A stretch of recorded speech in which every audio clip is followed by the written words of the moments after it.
Hey guys, guess what? Yep, we are back with another Courtney hand of the week. Well, probably not the best opening, is it? I will practice for the next time. However, right now we can jump into another interesting hand and see the action how it goes.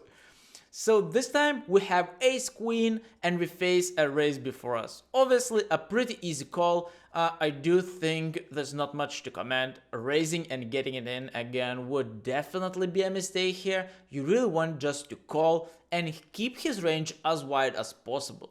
Right now he's definitely opening quite a lot of hands which you really dominate. And if you would be raising that, you just put yourself in a tough spot if he shoves.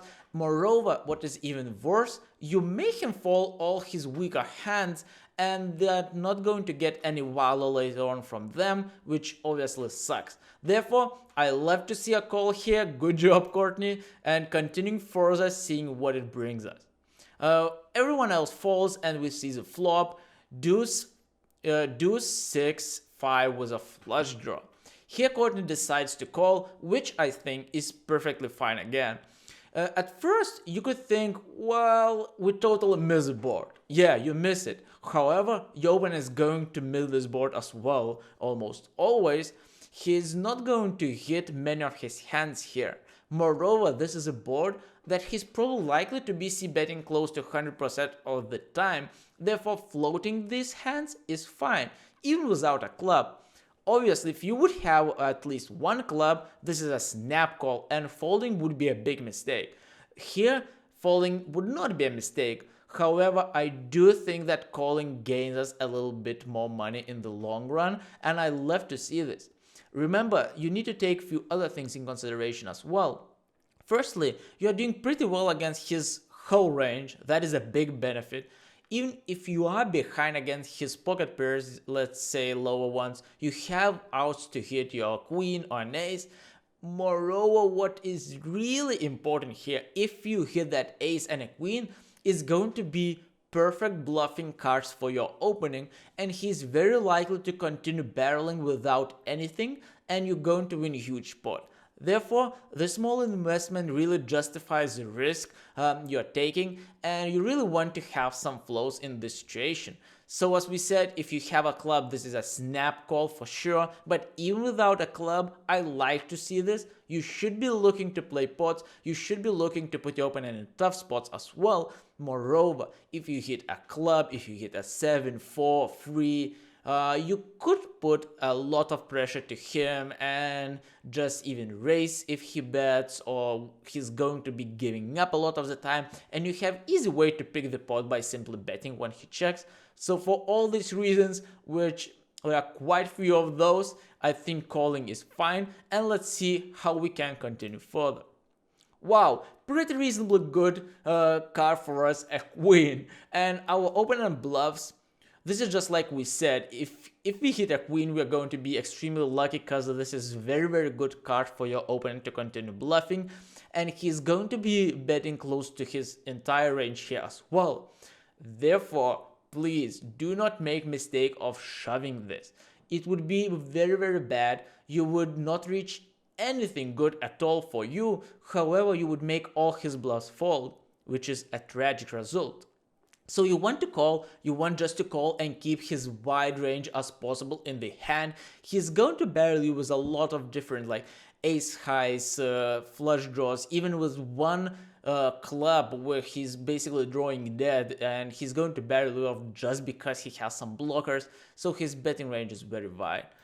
I'm sure, yeah, Courtney just calls, which is perfectly fine, and then your opponent checks, and Courtney decides to bet, which I love. I think this is extremely great play from Courtney. You really rarely see people making these plays. They're just checking back their shoulder while hands without thinking about anything.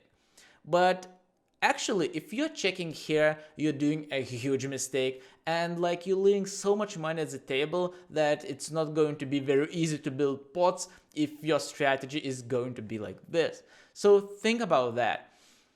How it looks to your opponent, your entire range. Well, he could easily put you on missed flush draw because you surely do not have too many king x in your hands. What kind of king X you think you could have apart from king queen maybe? Even if you have ace king, you're probably going to fold that on the turn. So you're definitely not floating king jack or whatever, unless you have two clubs, obviously. But even then, you're kind of going to be shoving that on the turn a lot of the time. So your range is very strange for your opponent.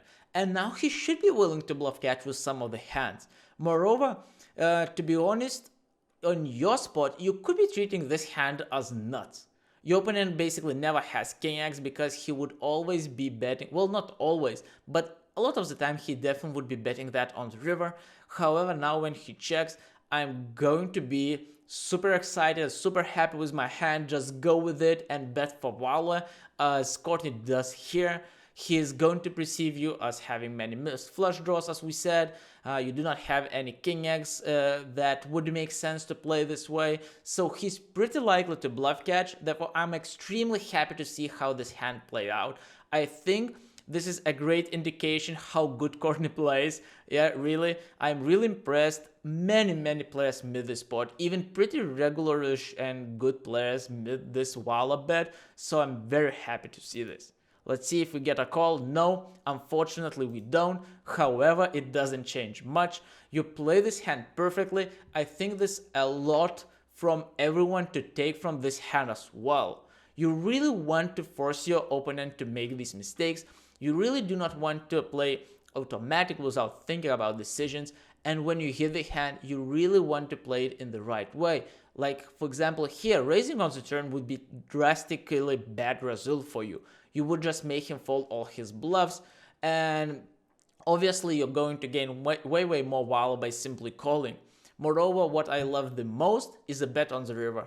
Just think about how your range looks to your opponent, and can you value bet you're even not the nut type hands. Like, for example, obviously this is not nuts taking out from the vacuum, but in this situation you can treat the hand like one and play it very aggressively to get the max value. So great job, I love the hand. If you want to see more hands like these and breakdown analysis of catch game hands, visit my channel, subscribe for more videos, and talk to you soon here.